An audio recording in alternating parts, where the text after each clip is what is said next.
তো উপস্থিতি আসসালামু আলাইকুম ওয়া রাহমাতুল্লাহি ওয়া বারাকাতুহু।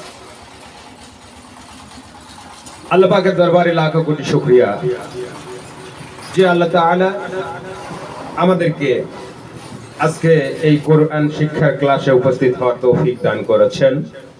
এর জন্য আমরা সকলেই সেই মহান মালিক মনিব আল্লাহ তাআলার দরবারে শুকরিয়া আদায় করছি, মুহাব্বতের সহিত বলছি আলহামদুলিল্লাহ।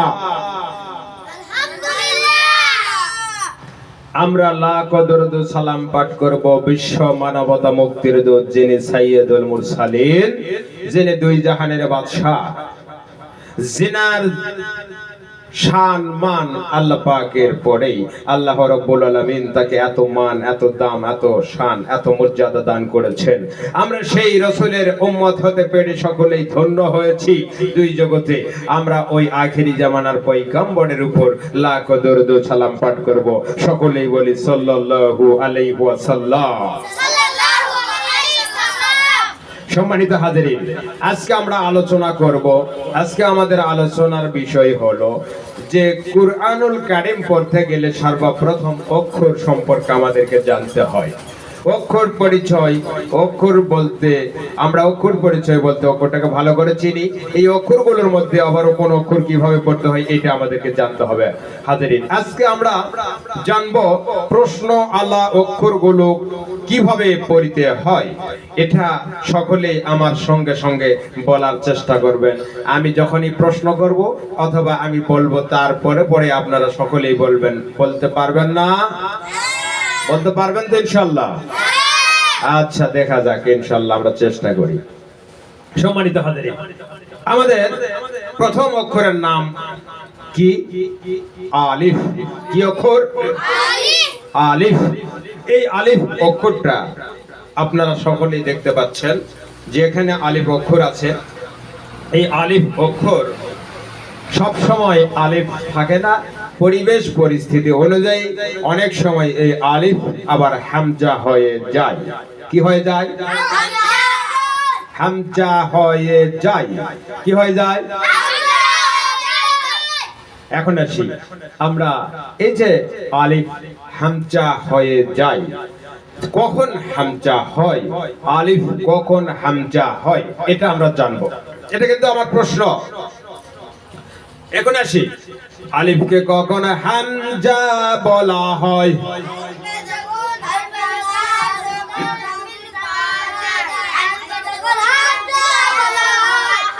এবার আমার সাথে সাথে বলো, আলিফে যখন হারকাত আর সুকুন তানবিন পাওয়া যায়, আলিফকে তখন হামজা বলা হয়।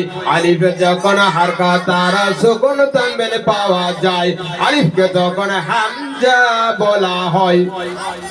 তাহলে আমরা বুঝলাম এই আলিফ অক্ষরের উপরে যখন আমরা দেখব সুকুন তানবিন হারকাত আসবে, হারকাত আর সুকুন তানবিন আসবে, তখন আলিফ হামজা হয়ে যাবে। কি হয়ে যাবে? সম্মানিত সুধী, এই আলিফ আবার হামজা হবে, এটা কিন্তু মনের ভিতরে উৎক্ষতি লাগে, বেশ লাগে। লাগে কি না? তার কারণ যে আসলে আলিফ আলিফি, আলিফ আবার হামজা হবে কেন? আছে না? অনেক মা বোনেরা আছে, ও আল্লাহ, এতদিন তো আমরা আলিফ পড়ে আসছি, আজকে আবার আলিফকে হামজা বলছে কেন? এটা আবার নতুন পড়া আছে নাকি? নতুন পড়া আছে নাকি?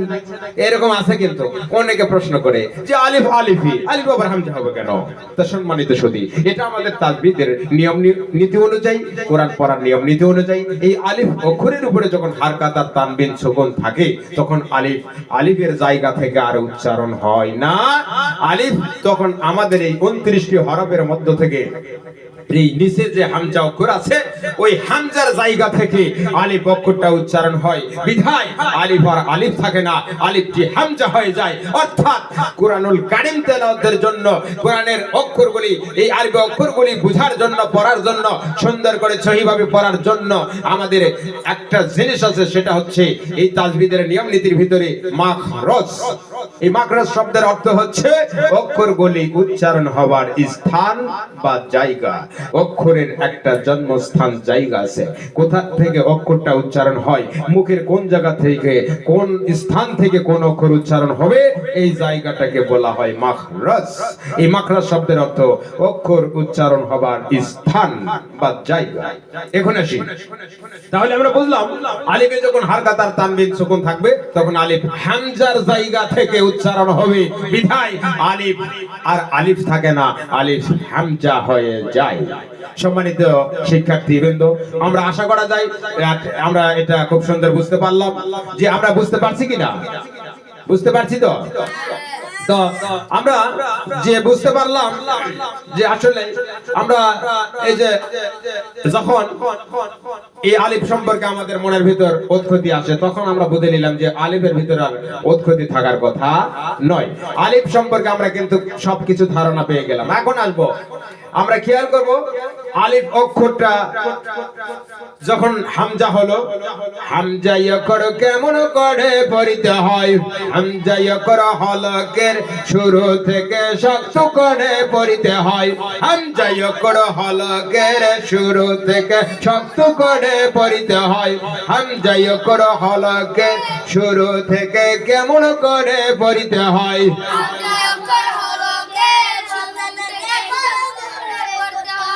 হামজা ইয়কর হলকের শুরু থেকে শক্ত করে পড়তে হয়।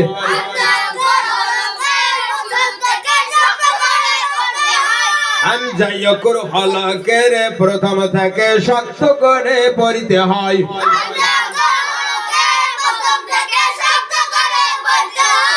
এখন আসি, আমরা স্বাভাবিকভাবে বলবো, স্বাভাবিকভাবে বলবো। আমরা খেয়াল করি, এরপরে আসি সা অক্ষর। পরের প্রশ্ন হলো অক্ষরের নাম কি? সা। আরো জোরে বলি, সা। এই সা অক্ষর আমরা কিভাবে পড়বো এটার প্রশ্নতে আমরা যাব। এখন আসি, ওই সা অক্ষর জিহ্বার আগা থেকে নরম করে পড়তে হয়।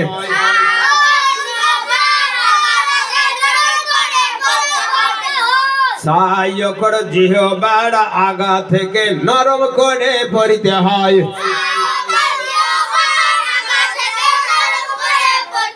ওই সা অক্ষর কেমন করে পড়তে হয়?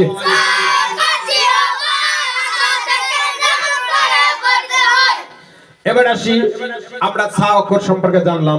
সা অক্ষর জিহ্বার আগা থেকে নরম করে পড়তে হয়। সম্মানিত সুধী, কাজেই আমরা অক্ষরগুলি যদি না জানি কোন অক্ষর কিভাবে পড়তে হয়, কোথা থেকে পড়তে হয়, এইটা যদি না বুঝি তাহলে আমাদের অক্ষরের উচ্চারণটা সঠিক হবে কেমনে? সম্মানিত হাজিরিন, এরপরে আসি জিম অক্ষর। কি অক্ষর? জিম অক্ষর। ওই জিম অক্ষর জিহ্বার মধ্য থেকে কেমন করে পড়তে হয়?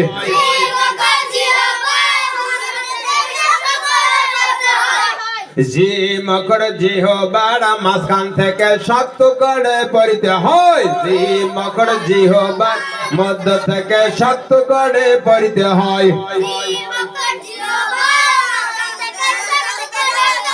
আবার ওই জিম অক্ষর জিহ্বার মধ্য থেকে শক্ত করে পড়তে হয়।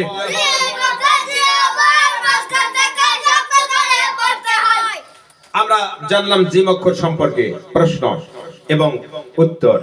এখন আসি লম্বা হা। কি হা? লম্বা হা।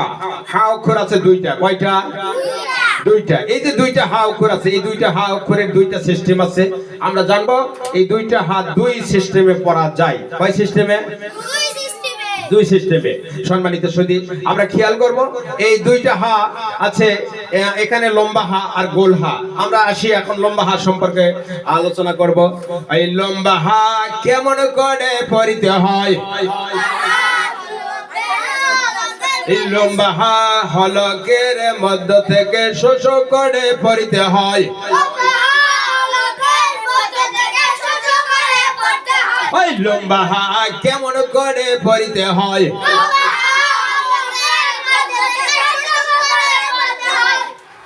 লম্বা হা হলকের মধ্য থেকে বা মাঝখান থেকে শো শো করে পড়িতে হয়। আমাদের খেয়াল রাখতে হবে হা আছে দুইটা, এই জন্য এই হায়ে প্রশ্ন আছে, লম্বা হায়ে প্রশ্ন আছে, কিন্তু আর যেটি হা আছে গোল হা, সেই হায়ে কিন্তু প্রশ্ন নাই। সম্মানিত সুধী, আমরা এই হাটা পড়ার সময় কিন্তু খেয়াল করে পড়বো। এরপরে এখন সংক্ষিপ্ত একটা প্রশ্ন আছে, খ অক্ষর। কি অক্ষর? এই খ অক্ষরে জবর থাকলে কি পড়া যাবে না? যেমন খ জবর খ, এই খ জবর কি? খ জবর খ। এখন আমরা পরের অক্ষর সম্পর্কে আলোচনায় যাব। এখন আসি, আমরা লম্বা হাফ পড়লাম, এরপরে খ অক্ষর সম্পর্কে জানলাম যে খ অক্ষরে ও জবর থাকলে কিন্তু খা পড়া যাবে না, খ জবর খ পড়তে হবে। এখন আসি আমরা জাল অক্ষর। কি অক্ষর? জাল অক্ষর সম্পর্কে প্রশ্ন আছে না নাই? আছে। তাহলে জাল অক্ষরের প্রশ্ন উত্তর আমাদের জানা দরকার আছে না? কি আছে তো? সবাই সুন্দরভাবে একই সাথে একই সমান জোরে বলবো। কেউ একেবারে জোরে, কেউ একেবারে ধীরে বলা যাবে না। একটা সৌন্দর্য নাই, লিমিটেড নাই, কি আছে না? আমরা খেয়াল করব। এই জাল অক্ষর জিহবার আগা থেকে নরম করে পড়িতে হয়।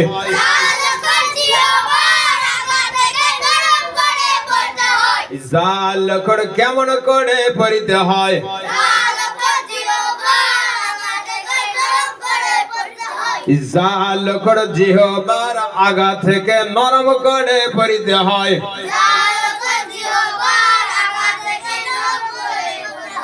জাল অক্ষর কেমন করে পড়িতে হয়?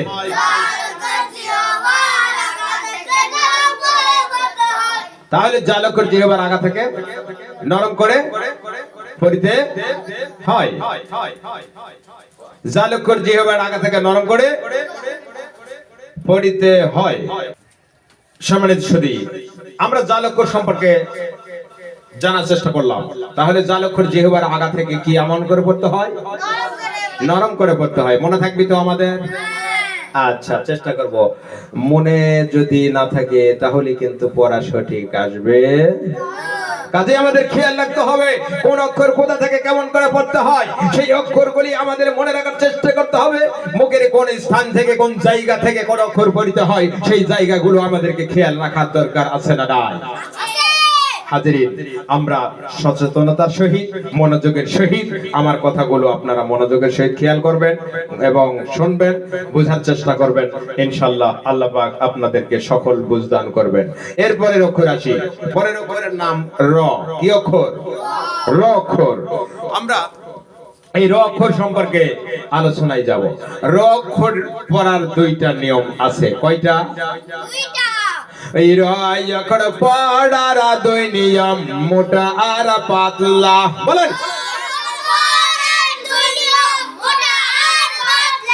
র অক্ষর পড়ার দুই নিয়ম, মোটা আর পাতলা।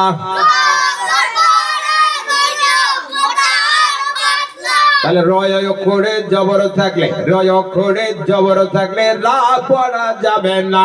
যেমন র জবর র।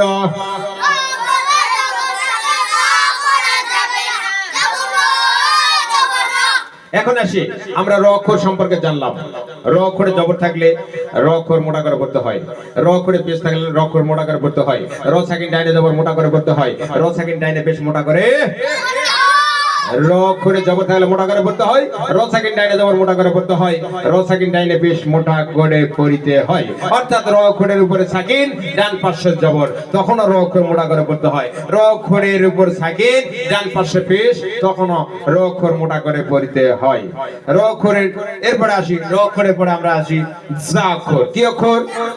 জা অক্ষর। সম্মানিত সুধী, এখন জা অক্ষর সম্পর্কে আমরা পড়ার চেষ্টা করব। জা অক্ষরের প্রশ্ন আছে। জা কি অক্ষর? জা। জা অক্ষর সামনের নিচের দাঁতের আগা থেকে শীষ দিয়ে পড়িতে হয়।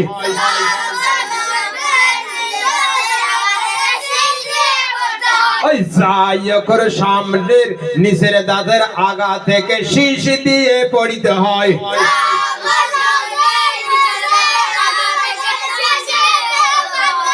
তাহলে জা অক্ষর সামনের নিচের দাঁতের আগা থেকে শীষ দিয়ে পড়িতে, আমরা কি বুঝতে পেরেছি? আচ্ছা ঠিক আছে, বুঝতে পারলেই ভালো। এখন আসি পরের অক্ষরের নাম কি? সিন অক্ষর। কি অক্ষর? ওই সিন অক্ষর সামনের নিচের দাঁতের আগা থেকে শীষ দিয়ে পড়িতে হয়।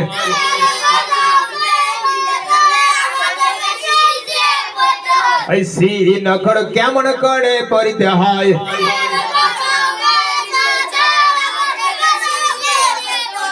সিন অক্ষর সামনের নিচের দাঁতের আগা থেকে শীষ দিয়ে পড়িতে হয়।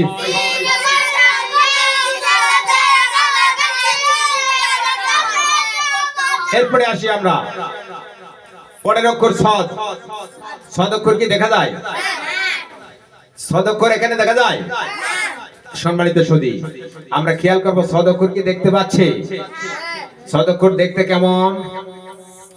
সিন, শিন, তারপরে সদ। সদ অক্ষর দেখা যায়? এই যে আমি পান্ডিতে দেখা দিচ্ছি। আচ্ছা, তারপরে কি অক্ষর দেখা যায়? দদ অক্ষরে দেখা যায়। এখন আসি সিন অক্ষর। আমরা খেয়াল করবো সিন অক্ষর। রেডি? ওই সিন অক্ষর সামনের নিচের দাঁতের আগা থেকে শীষ দিয়ে পড়িতে হয়।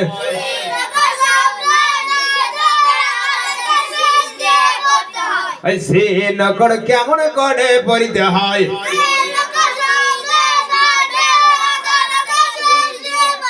ওই সিন অক্ষর সামনের নিচের দাঁতের আগা থেকে শীষ দিয়ে পড়িতে হয়।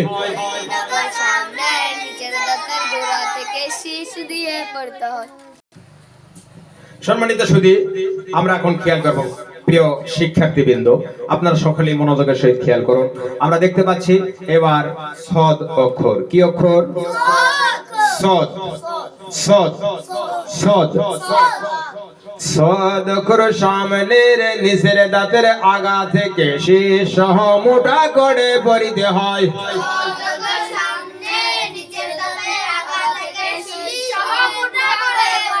ওই সদ অক্ষর কেমন করে পড়িতে হয়?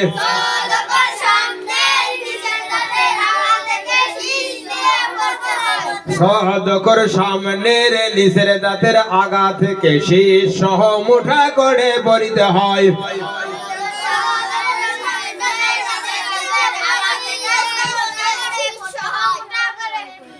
সদ অক্ষর সামনের নিচের দাঁতের আগা থেকে শীষ সহ মোটা করে পড়তে হয়। আমরা খেয়াল করব সদ অক্ষর সামনের নিচের দাঁতের আগা থেকে শীষ সহ মোটা করে পড়িতে হয়।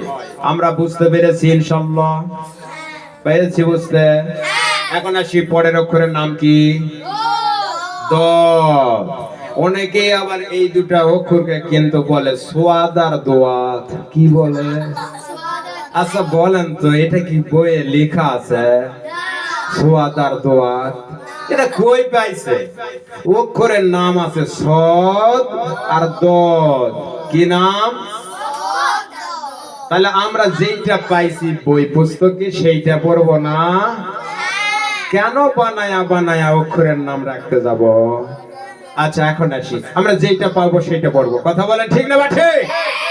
আসি এই দদ অক্ষর মারির দাঁতের গোড়া থেকে কেমন করে পড়িতে হয়? এই দদ অক্ষর মারির দাঁতের গোড়া থেকে মোটা করে পড়িতে হয়। এই দদ অক্ষর মারির দাঁতের গোড়া থেকে মোটা করে পড়িতে হয়। এই দদ অক্ষর মারির দাঁতের গোড়া থেকে মোটা করে পড়িতে হয়। সম্মানিত সুধী, আমরা আজকে আলিফ অক্ষর থেকে শুরু করে এই আলিফ থেকে শুরু করে দোয়াদ অক্ষর পর্যন্ত এই প্রশ্ন আলা অক্ষরগুলি আমরা বিস্তারিত আলোচনা করার চেষ্টা করেছি। কোন অক্ষর কিভাবে পড়তে হয়, কোন অক্ষর কোথা থেকে উচ্চারণ করতে হয়, কোন অক্ষর মুখের কোন জায়গা থেকে উচ্চারণ হয়, এই সমস্ত অক্ষরগুলি সম্পর্কে সুন্দরভাবে আমরা আলোচনা তুলে ধরেছি। আপনারা প্রিয় শিক্ষার্থীবৃন্দ যে যেখানেই থাকেন না কেন, দেশের ভিতরে এবং বাহিরে, ক্লাসের ভিতরে এবং বাহিরে, আপনারা যদি আলোচনাগুলো শুনে বোঝার চেষ্টা করেন, আশা করা যায় ইনশাআল্লাহ আমরা এই আরবি অক্ষরগুলি কিভাবে পড়তে হয় এই সম্পর্কে আল্লাহ পাক তৌফিক দিলে কিছু ধারণা আমরা পেতেও পারি। এ বলেই আজকের মতো ক্লাস এখানে সমাপ্ত করছি। আসসালামু আলাইকুম ওয়া রাহমাতুল্লাহি ওয়া বারাকাতুহু।